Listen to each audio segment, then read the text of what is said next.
You want me to just This go? meeting is being recorded. Okay. Hello, everyone. Welcome. We have a special topic today, and it's called the skill of positive mental thinking. And we have a special presenter, Debbie Wescott. Debbie Wescott, she is an energy balancing practitioner and a trainer, and she's written a book, and she's also one of my besties. And we've done this together for many years, and so she's got a lot of things she would love to share with you today, and I'm excited for you to hear it. So without further ado, welcome everyone, and take it away, Debbie. Thank you, Jade. I appreciate that. I was reviewing my slides today, and I was I could just feel my heart like start pounding because I absolutely love this topic. It has been a life-changing concept for me, and so I hope it will bless many who are on this call and many who will watch this presentation afterwards. So I love this quote. A negative mind will never give you a positive life. It's just kind of a law of the universe, right? And what we think about, what goes through our mind, is a source of what we create in our lives. And this idea of positive mental thinking being a skill is absolutely true, like something that we need to practice, that we become awake to, and then we begin to implement this skill and practice of positive mental thinking. I love this scripture. It's from a book of scripture that we read often, and to me, it's the purpose of life. Men are that they might have joy. And so the more we can think positive thoughts, the more we can create a life of joy. Okay, so I don't know if anyone is prepared for this, but if you have a pen and a paper and pencil, or a pen and a piece of paper or something right near you, we're gonna take just a minute, and I want you to draw a picture of yourself.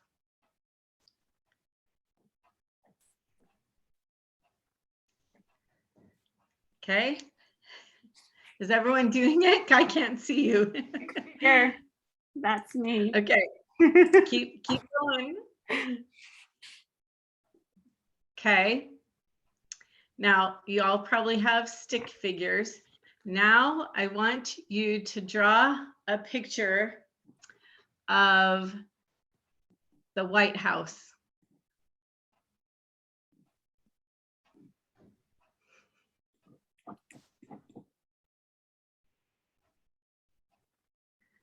Okay, this is an experiment, but I want you to think about this. Did you hear yourself thinking about the task, about like, oh, draw myself or draw the White House? Like, what kind of thoughts were you having? What were you saying to yourself? I was trying to figure out what the building looked like when I went there to visit it, what the roof looked like, what the front porch looked like. Okay. Anyone else? Did anyone else have any thoughts? I said to myself, just draw a quick sketch. Okay. Make it easy for yourself. Don't hurt yourself.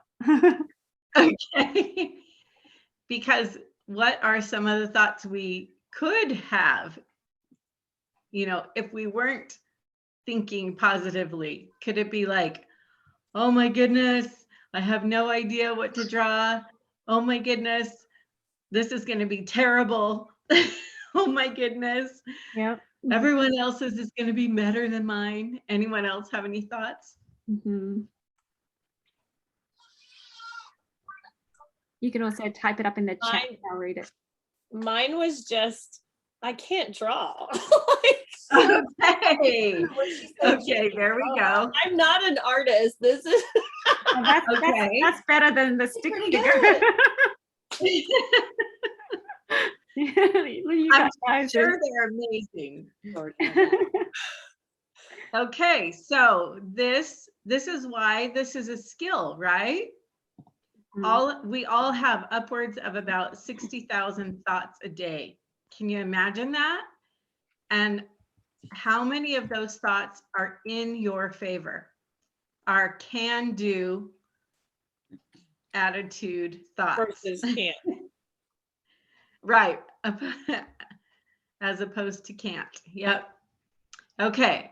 So the power of positive mental thinking, it really is a skill. It requires practice. It requires us to understand that we can become an observer of our thoughts.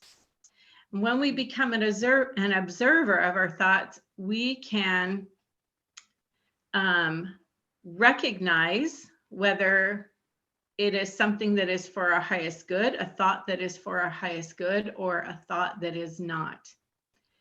This is a way that we can become an active participant in our lives, because so many of us, and me included, just become passive if we are not taught these skills, or we don't awaken to the skill of being an observer of our thoughts and then actively choosing the thoughts that we want. So the idea here is to be more intentional about how we live. We can see our life experience as happening for us rather than to us. And that can be challenging sometimes. Let's say, someone cuts you off on the road, right? You can look at that one of two ways, that someone did something to you or they did something for you, because it can be an opportunity for personal growth, for patience, forgiveness, nurturing qualities of the people we want to be and become, or we can react instead of respond. We could react with an offhanded, like, how dare that person do that to me? Or what is wrong with that person? So when we become more aware of what we're thinking, then we become more aware of how we speak and how we act. And so I love this quote here alongside this other scripture that I really love. And it just, they kind of partner together, and I love it so much. Does anyone want to read the quote that's in the pink and blue box?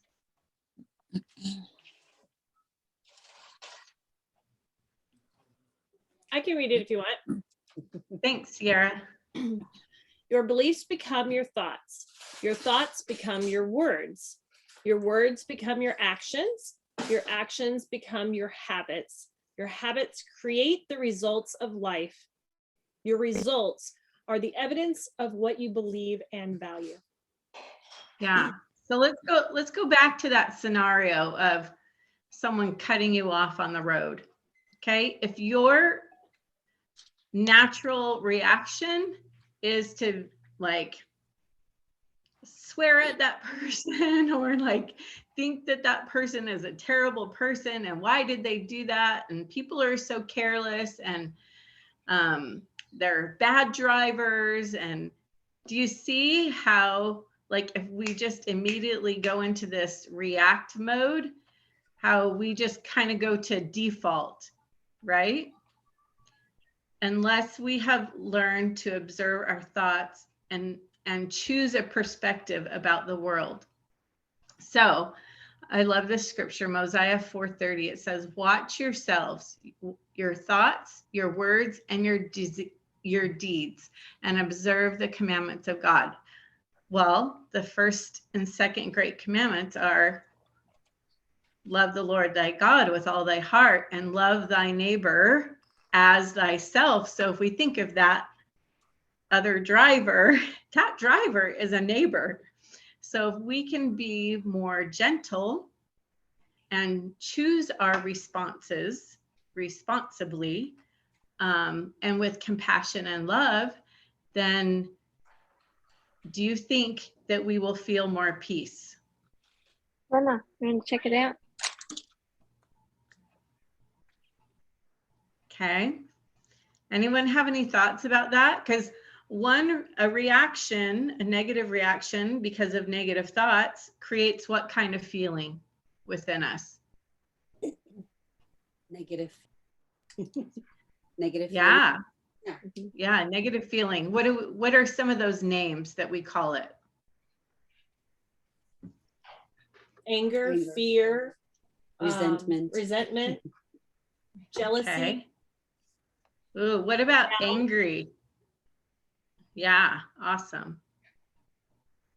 Stressed, frustrated, right? I keep thinking about this driver. Yeah, so if we think about that, and if that is the pattern of our behavior, that we react from that negative point of view, we're just more and more creating the stress, frustration, anger, all of those things that you talked about. And they're rooted in fear, a fear that, like, maybe we won't be safe, or we won't be taken care of, or there isn't a resolution here. But when we can understand that we are responsible for the feelings that we have based on the thoughts that we think, then we have more power. So when we are in adverse or challenging situations, we can ask questions. Okay, like, what am I to learn? What can I gain from this experience? And what is my opportunity to be refined? Okay, so I absolutely love the books of Moses. They're found in a book called The Pearl of Great Price. And when I read this, I mean, I've read it many, many, many times throughout my life, but a particular time, probably a couple years ago, 2 to 3 years ago, I was reading it, and these phrases like leapt off the page like neon lights to me when I was reading them. And it was such a powerful spiritual experience for me when I read, and this I did by the word of my power, and it was done even as I spake. And this is the Lord talking about the creation of the earth. And then he said, and it was so even as I spake. And God said, and it was so. And ... were made even according to my word. And I was just completely mind blown when I read this. And it went from my head to my heart, and it helped me understand that my thoughts and my words are literally my creation power, that I draw to me according to the way that I speak. And so it made me think, what am I creating? Jade, are you able to pull up that video? Yes, I have it here. Okay. So this is a video by Dr. Emoto, and he did an experiment with water. And some of you may have heard of this before, but he just put certain word labels on water and then froze it. And they looked at it under a microscope to see the composition of the water crystals. So, Jade, yeah, if you can play that now. Can everyone hear it? Okay, good.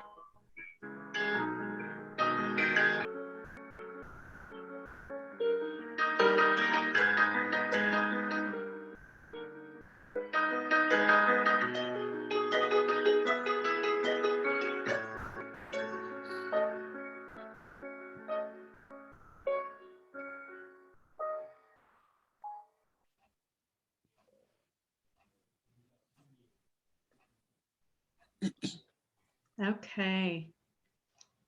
So what did you notice?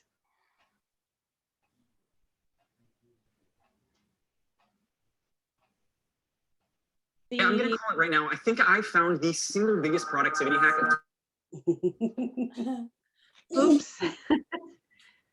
I noticed that the frozen water from that were exposed to positive words or beautiful music or things like that they just reminded me of the temple or cathedrals.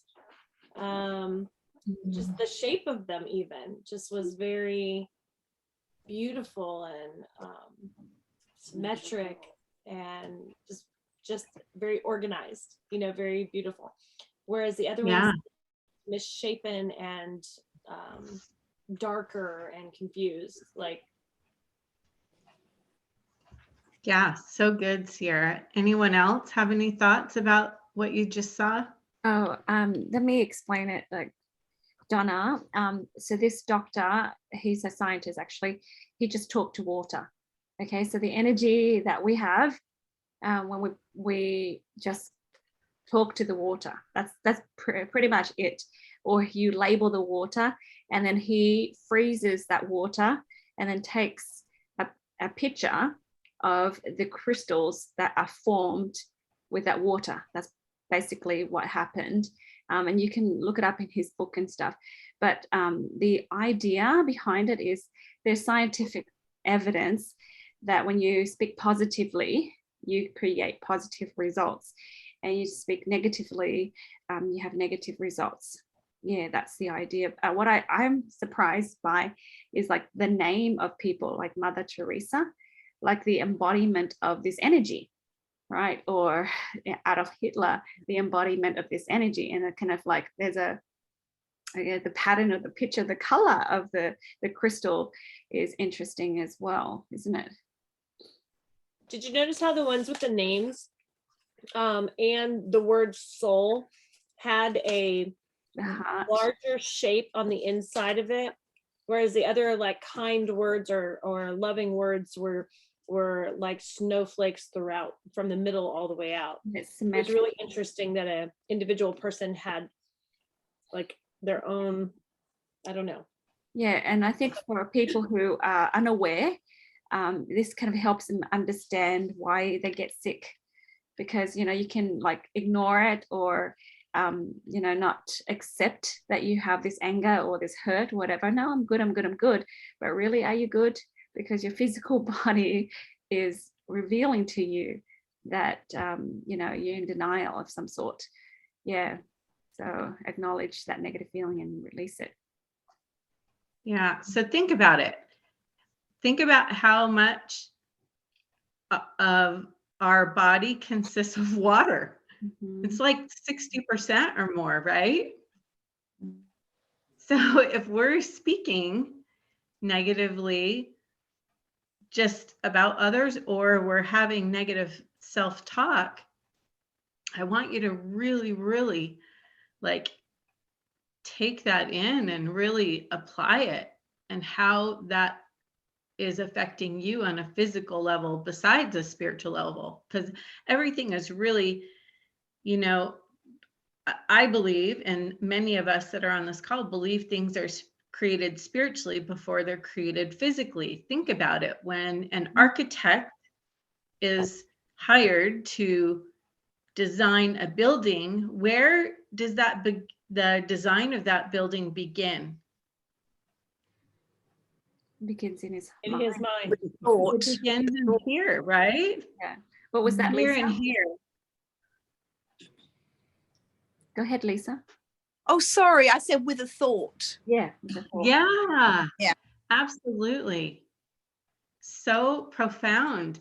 So if we think about that, about our daily lives, or our lives 5 and 10 years, like, why do we create goals? Where we create goals, we create patterns in our lives because we are looking for a desired outcome, right?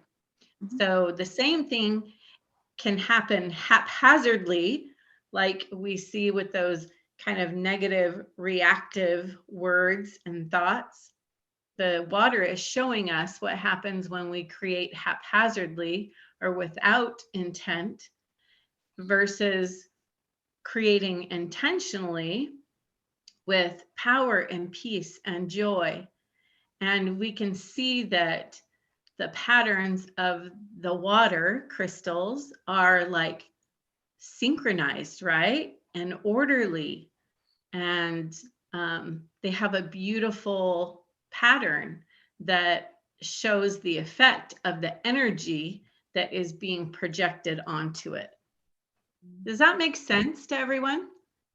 You know, we have Absolutely. yeah, thank you, Lisa. We have the power to command the elements. It just, you can see it there. It's evidence that we have the power to command the elements.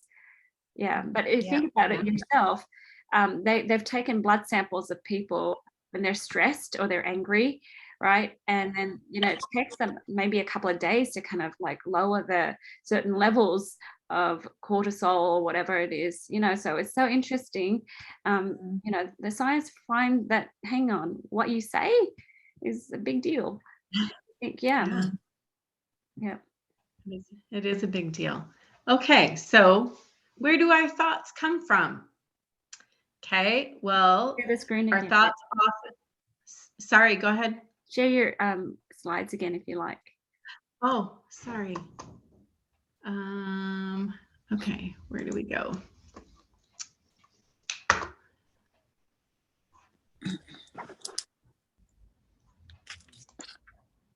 Okay.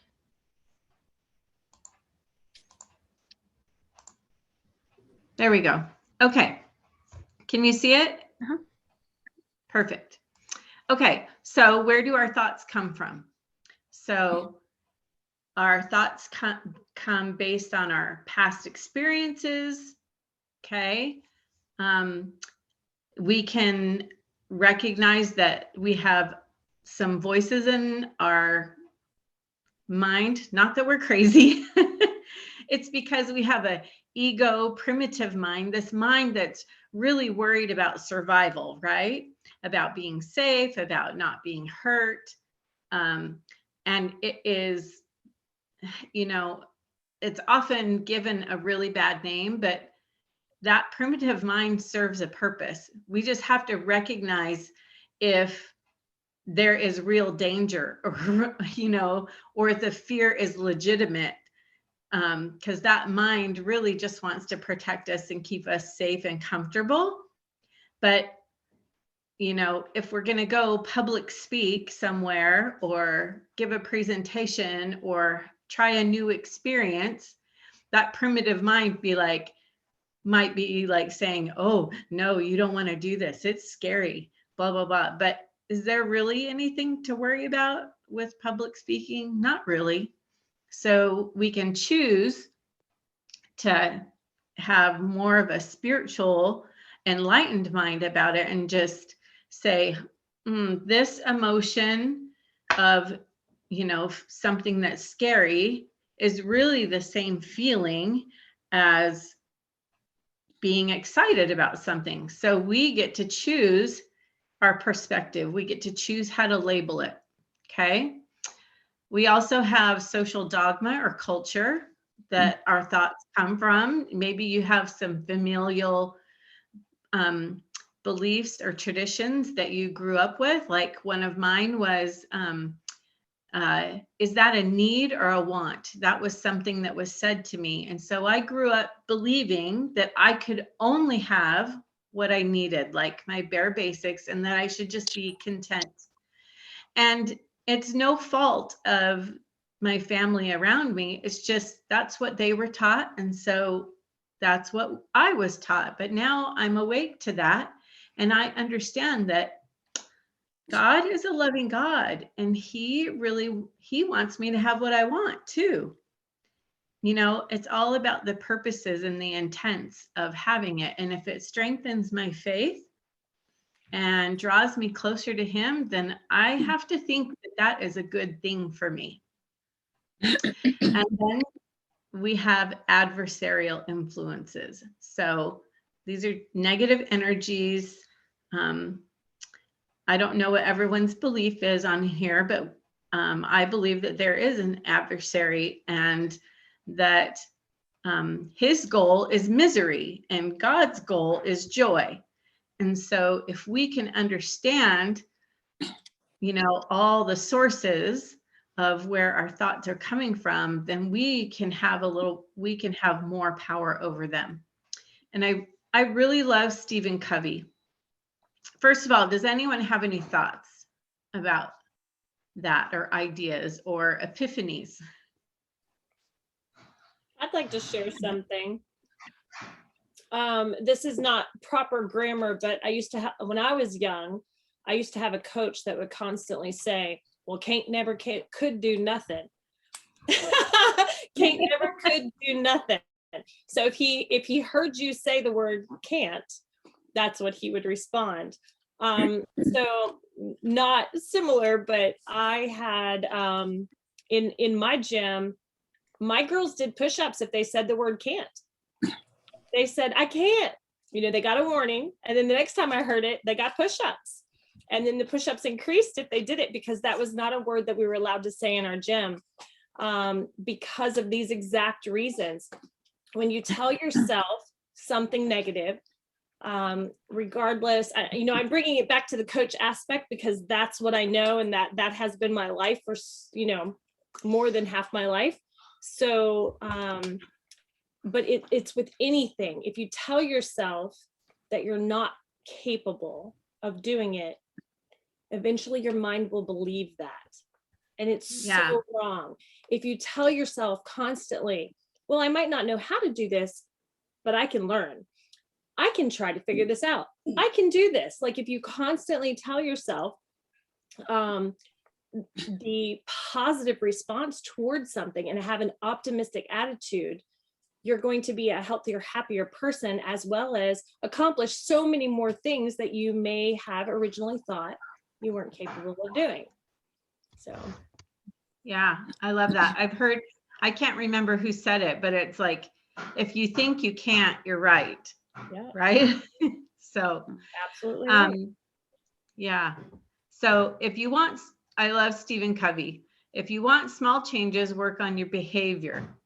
But if you want quantum leaps, changes, work on your paradigms. And that's what we're doing here today, is changing our paradigms so that we move from the head to the heart, and these ideas become a part of us. And then it's easier when we are in life situations to, again, understand or be able to discern where the thoughts are coming from and if they are serving our highest good or not.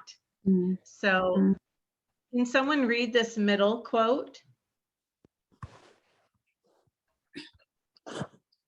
I'll read it. In developing our own self-awareness, many of us discover ineffective scripts. Somebody's vacuuming or something.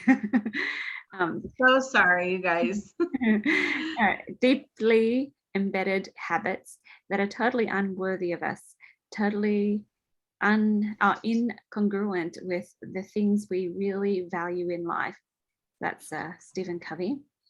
So this is about self-awareness. Yeah, I love that. And then this, Debbie? What's that? Can I just add one thing to this self-awareness? Sure. Sometimes because people think that they're self-aware because they're trying to do healing, but they're not. And this is why, because when they have feelings, they let the feelings control them. Right? And the feelings, and then they blame. They say, if so-and-so changes, if the situation changes or whatever, something out there changes, and be more respectful, be more whatever, considerate, whatever, it makes them better. That's not self-awareness, okay? That is not self-awareness, because no one can go into your brain and trigger the cortisol and trigger all of the nasty chemicals or whatever that you're experiencing. And on the other hand, no one can go in there and trigger serotonin, norepinephrine, dopamine, and all that for you. So you need to create that yourself, right? And then being in that victim blaming mentality, it doesn't help. And if you continue to hold on to that bitterness, right, or that negativity, right, and you remember and recall the past, every little thing, right, you're not aware, you're not self-aware.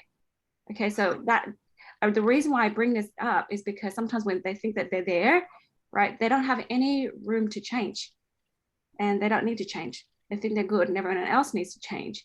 But if you're still holding on and experiencing that emotion, right, you're the one that needs to change. The person that is feeling the feelings needs to be the one that changes. Yeah, that's absolutely perfect segue into this last quote. It's, I can change. I can live out of my imagination instead of my memory. So even though we might be experiencing something or have experienced something in the past, it doesn't have to remain the reality. Because if we are the master of our thoughts, okay, because all of us, we are electromagnetic beings and we have a vibration in our body. And, you know, we might be around other people and feel some of their stuff, but in the end, we are the ones who, you know, think the thoughts about what other people are saying or doing.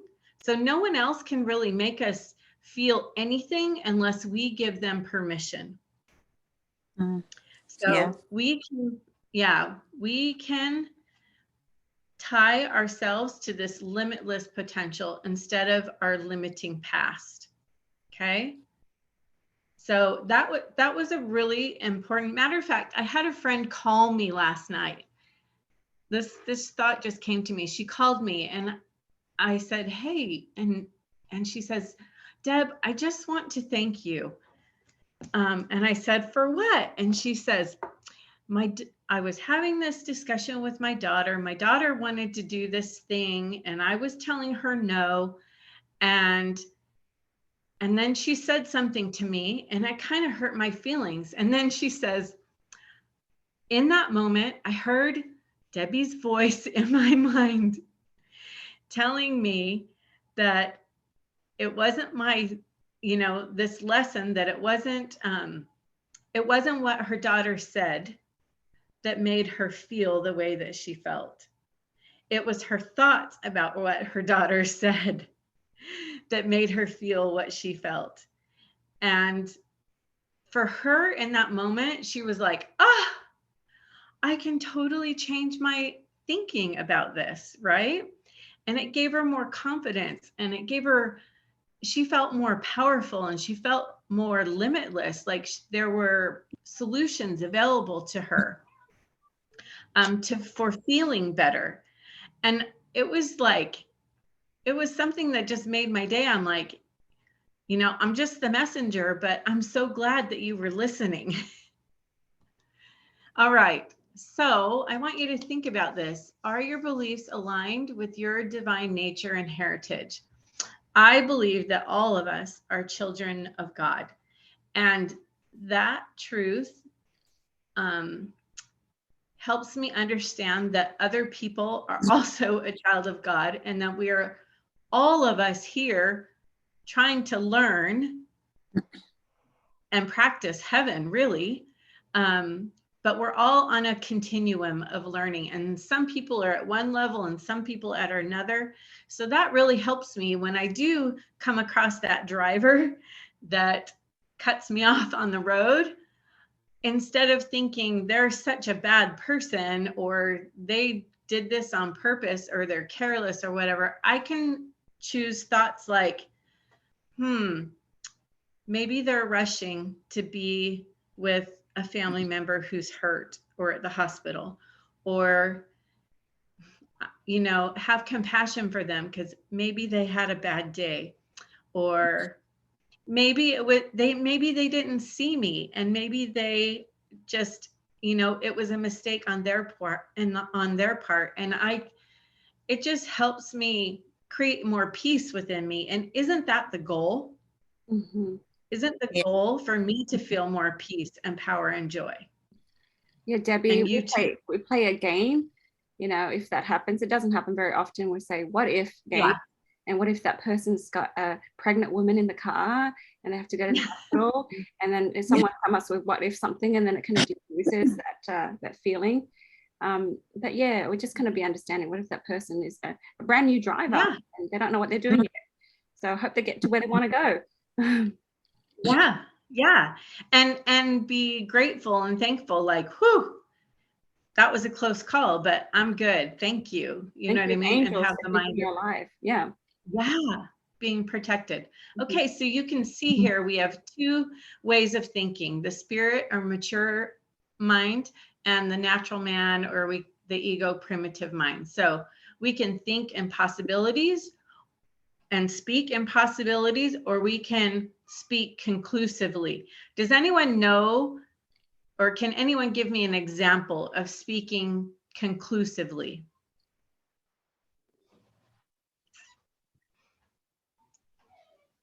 Sierra. With practice, I will be able to accomplish this task. Okay, that is possibility, right? So conclusively, it's like, I suck. I absolutely cannot ever do this, ever. Right. Oh, I thought. Or like, I'm never on time, right? Will mean I'm never on time. a label that you can't get out of, that there's no growth in that. So if you suck, no matter what you do, you still suck, you know. It's a closed-ended statement. Yeah. Something that says, this is what I am right now, and I will never be anything different because this is the only way I think. Yeah, and I thought you were asking for a positive affirmation for that or whatever. I think I have an example as well. Go ahead. Sure. So I'm sorry if you hear my daughter, she's interested. Another example I think would be, this is how I was raised, or this is just the way my family is. That's a good one. Classic. Yeah. Really any other thoughts? Any other examples from your life? Let's get them out. Me personally is on my father's side I have a lot of my aunts and everybody are horrible alcoholics, and whenever I would meet somebody that I saw that had problems with alcohol and I obviously didn't partake, the excuse would be, oh, well, there's nothing wrong with it, this is just how I was raised, or why are you judging me, this was how I was raised. Well, that's how I was raised too, but the cycle ends with me. So there's two completely different mindsets with that same example. Very good one. Brilliant. Sure. Appreciate that so much. Okay, so we can see, you know, expansive, creative, solution-minded, being proactive, choosing peace and power, choosing to be anchored in God, versus, you know, conclusive, limiting, stagnant, stuck, blame, judgment, or being passive, reactive, and stress, irritated, unsettled, powerless, or attached to earthly measures. Now, when we're attached to earthly measures, that could be, you know, to people and things and opinions and traditions that are really not serving us for our highest good. So the truth is, you get to believe anything that you want. Everyone gets to choose anything to believe, anything that they want. And we can choose to see the world, be frustrated and angry, and that comes from seeing the world or our community or our homes, whatever it is, as a hostile, unfriendly environment. Or we can choose, I tell people, I'll take my rosy glasses any day, and I choose to see the world as friendly and favorable. So, and it makes a huge difference, because whatever we believe at the root, you know, whether the world is hostile or not, will be, we will recognize by our everyday talk or our everyday attitude what we are really believing. So choose let's be intentional and let's choose what you want to believe based on what you value. When I coach with people, these are two foundational things that I work with people as I have them identify what they value and what they want to believe, because it is within our power to do those things. And our beliefs are usually based upon our values. So like if you value family, then the results or actions and words in your life will be evidence of what you value. Okay. If you say one thing, but you do another, you are going to feel some discontent. You're going to feel unbalanced. Okay. Because it's so important to be congruent. So I love energy balancing with faith so much. I would do it even if I didn't get paid for it. I love it so much. Oh, I need to plug in my computer. So here's what energy balancing with faith helps us do. It helps us identify imbalances and incongruencies in our body, in our mind, and in our spirit. It gives us an opportunity to open our hearts and surrender. Okay, surrender all the worries and fears and, false patterns and traditions and ideas, and just really allow ourselves to let go of those things and choose something different, something more powerful.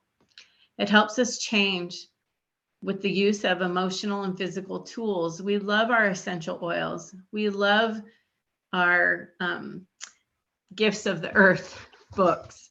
And, there are other modalities too that we can partner, but I particularly love child regression and the generational healing, the essential oils, the supplements, and absolutely prayer and journaling.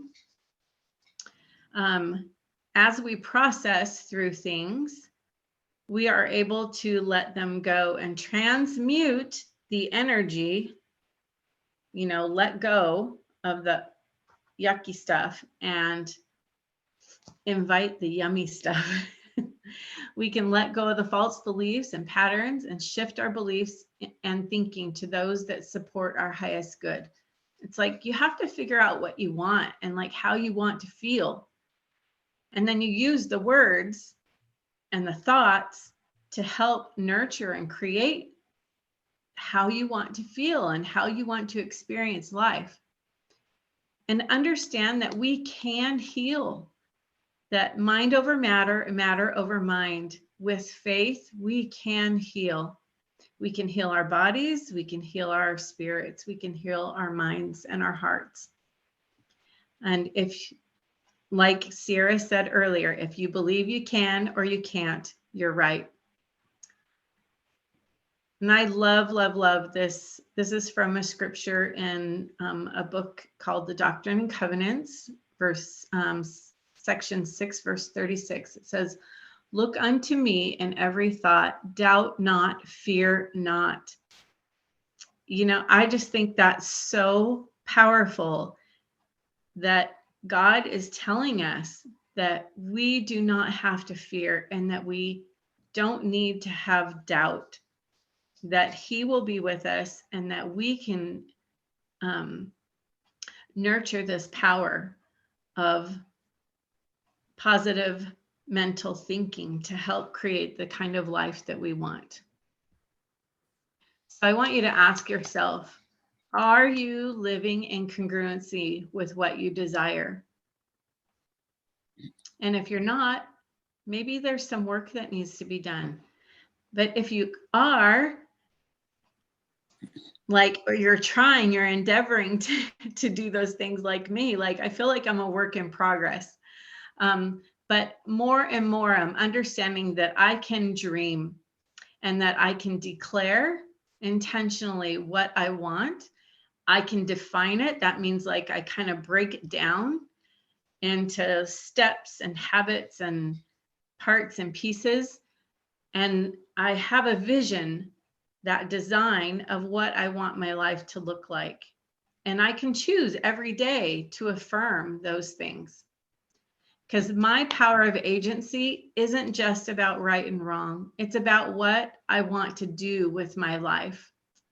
And I feel so empowered and I feel so excited and so much love because Heavenly Father wants us to learn to be like him. We are here to become co-creators with him.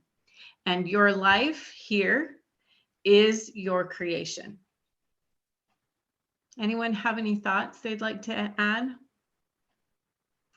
It's so beautiful, Debbie. And I'm sure like a couple of the ladies that are on this call can say the same things.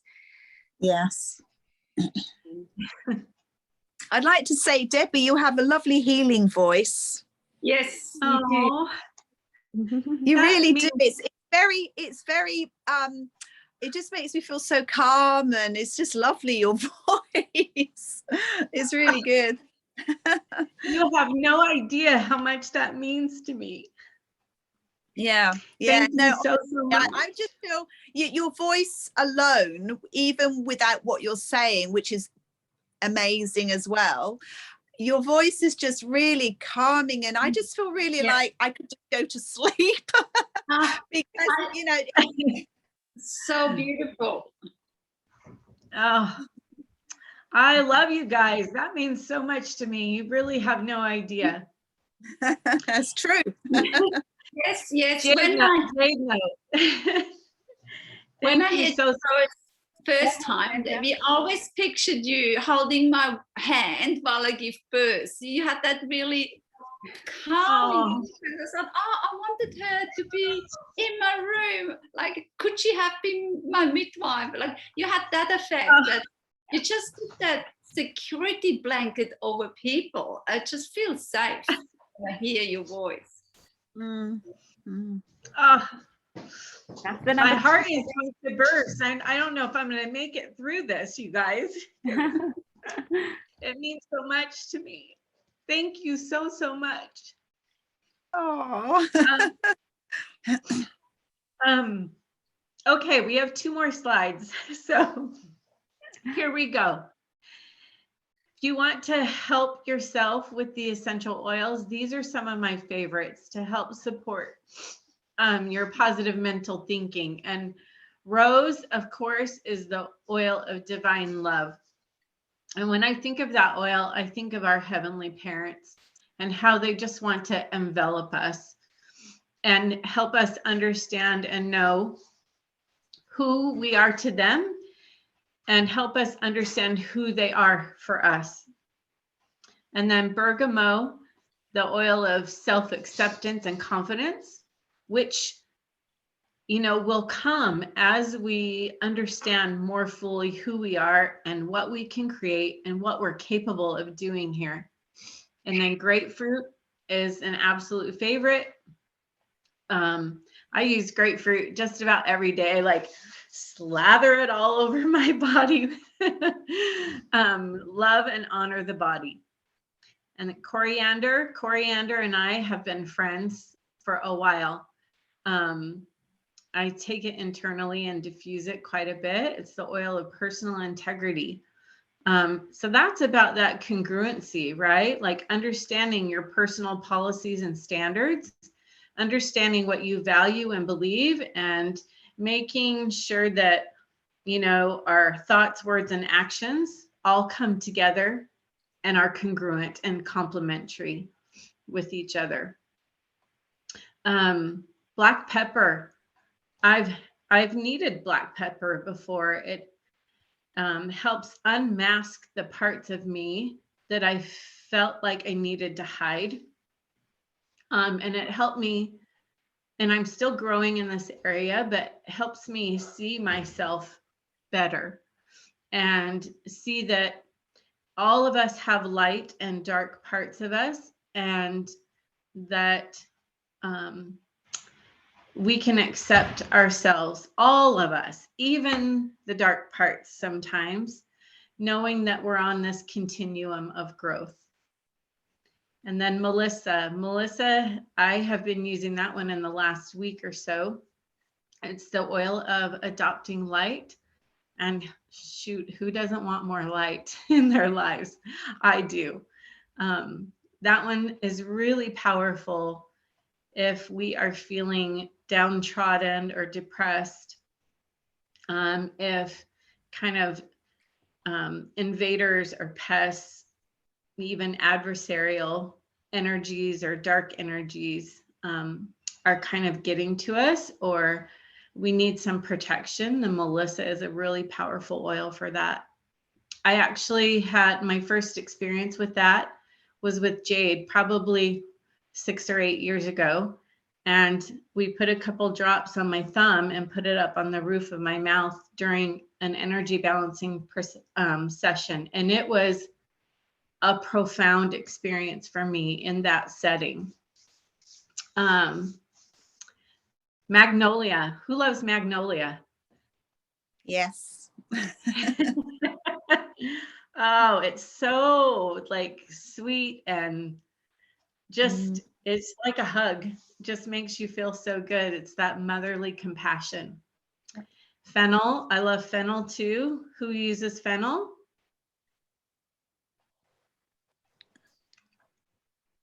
Okay, I use it quite often. I'll tell you how I use it. Obviously, I can put it on my tummy. That's kind of our chakra area that's about our personal power, responsibility, and creativity. But I love using fennel in a tea. So I just take 2 drops of peppermint and 2 drops of fennel and put it in a cup of hot water. And it is a yummy, yummy, soothing tummy tea. So I highly recommend that. Spearmint. I am diffusing spearmint right now, and I dropped a couple drops in my mouth before this presentation because it's all about confident speech. When we know who we are and we know what our personal policies and standards are, and we know what we want to create, and we are anchored in God, we can have confidence in God's confidence in us, and it helps us speak more clearly to ourselves and about others. So, and then of course, all citrus oils. I love these. These are like take out the trash oils. Like they're cleansing, clarifying, uplifting, invigorating, and energizing. So use all your citrus oils all the time.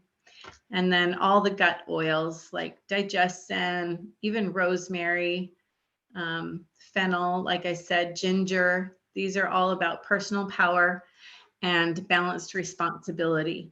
Does anyone have any other suggestions? Debbie, the Japanese peppermint is the oil of the enlivened soul. Ooh, yeah. That's yummy. I've been using that one a lot too. Okay. So I just want you all to know that the pedigree of your spirit can be written on a single line. You are a child of God.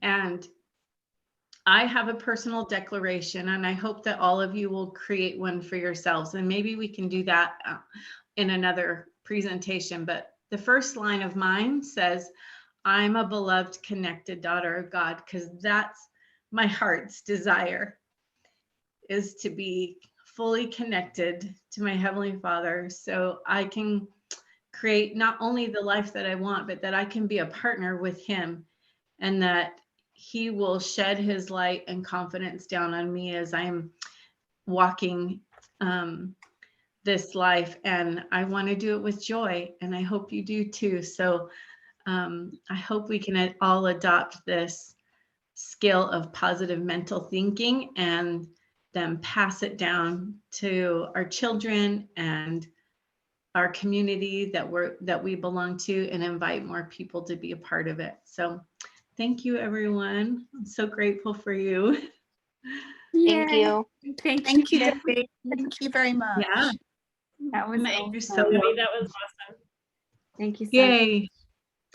much. Oh, we love it. And I'm so glad that it was recorded. Oh, let's share this video with all our friends, guys. It's just very important topic for all of our soul sisters out there. Debbie mentioned the energy balancing with faith.